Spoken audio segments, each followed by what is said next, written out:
एक गांव में एक सेठ और उनकी पत्नी रहते थे। वे बहुत धार्मिक प्रवृत्ति के थे और गणेश भगवान के अनन्य भक्त थे। हर बुधवार को वे गणेश जी का व्रत रखते थे और शाम को 11 ब्राह्मणों को भोजन कराने के बाद ही अपना व्रत खोलते थे। उनका परिवार काफी बड़ा था और सभी बड़े प्रेम और भाईचारे से रहते थे, लेकिन सेठ और उनकी पत्नी के कोई संतान नहीं थी। इस बात पर परिवार और गांव के लोग अक्सर चर्चा करते थे। कुछ लोग कहते कि सेठानी बांझ है। ये सब सुनकर वे दोनों बहुत दुखी होते थे। एक बुधवार सेठ और उनकी पत्नी गणेश जी की पूजा करके मंदिर से बाहर आ रहे थे। तभी उन्हें मंदिर की सीढ़ियों पर एक छोटा बच्चा अकेला बैठा हुआ मिला। बच्चे को देखते ही वे उसके पास गए और पूछा कि उसके माता पिता कहाँ हैं। लेकिन बच्चा अभी ठीक से बोलना नहीं सीखा था, इसलिए वह कुछ नहीं बोल पाया। वे दोनों शाम तक बच्चे के पास बैठे रहे। तब पंडित जी और सेठ जी ने अपने नौकरों को आसपास भेजकर बच्चे के माता पिता की खोज करने को कहा, लेकिन उन्हें बच्चे के माता पिता का कोई पता नहीं चला और न ही बच्चे के खोने की कोई खबर मिली। इसके बाद पंडित जी ने सेठ और उनकी पत्नी को सुझाव दिया कि वे बच्चे को अपने घर ले जाएं। पंडित जी ने यह भी कहा कि अगर बच्चे के माता पिता वहां आते हैं तो वह स्वयं उन्हें सेठ के घर ले जाएंगे।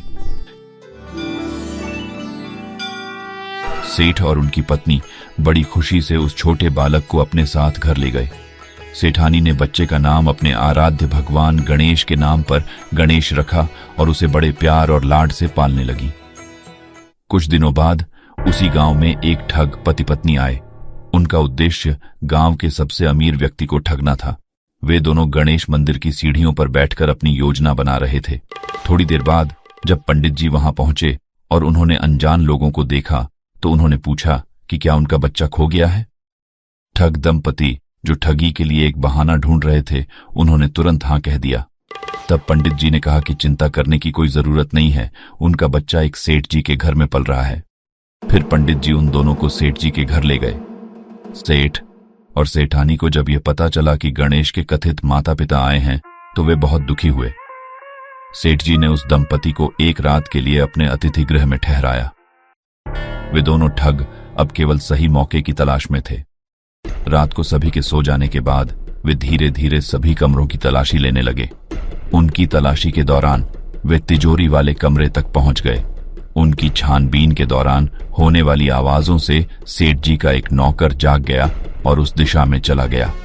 उसने चुपके से तिजोरी वाले कमरे में झांका और देखा कि वे दोनों कीमती सामान चुरा रहे थे।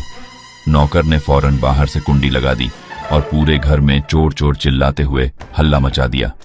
शोर शराबा सुनकर घर के सभी लोग इकट्ठा हो गए। फिर सेठ जी ने उस कमरे से उन दोनों चोरों को बाहर निकाला और सुबह पंचायत में उन्हें पेश करने का फैसला किया। सेठ जी ने सरपंच जी के समक्ष संपूर्ण घटनाक्रम का वर्णन किया और स्पष्ट रूप से बताया कि ये दोनों तो चोर हैं। उन्होंने दृढ़तापूर्वक कहा कि वे पुत्र गणेश को इन चोरों के हाथों में नहीं सौंपेंगे, परंतु वे ठग पति पत्नी अपनी जिद पर अड़े रहे और बच्चे को ले जाने की जिद करने लगे। इस जटिल समस्या का हल निकालते हुए सरपंच जी ने सेठानी और उस दूसरी महिला को गणेश के सामने खड़ा किया। उन्होंने एक अनोखी परीक्षा की व्यवस्था की कि जिस महिला के आंचल से दूध की धारा गणेश के मुख में जाएगी, बालक गणेश उसके पास रहेगा। दोनों महिलाएं अपने अपने आंचल मुंह के सामने फैलाकर खड़ी हुईं। सेठानी जी अंतर्मन में गणेश भगवान का नाम जप रही थी। आश्चर्यजनक रूप से सेठानी के आंचल से दूध की धारा निकल पड़ी और सीधे गणेश के मुख में गिरी। इस प्रकार दिव्य चमत्कार से बालक गणेश सेठ और सेठानी के साथ हमेशा के लिए रहने लगा।